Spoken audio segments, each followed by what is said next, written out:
Have you ever been evaluating a patient and struggled in differentiating seizure from syncope?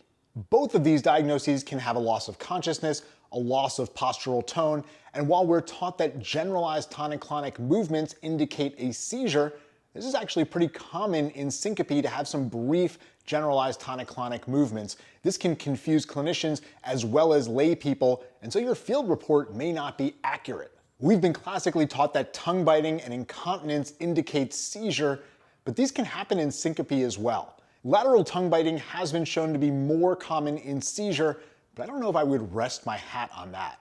Another common thing you hear is that if you're trying to differentiate these two, you can grab a lactate. Lactates are going to be markedly elevated after a seizure, but the data shows that it's not as consistent as we'd like it to be, and that lactate clears pretty quickly, so unless you're getting it immediately after the event, it's likely not to be helpful. The key in differentiating a generalized tonic-clonic seizure from syncope is the presence of a post-ictal period.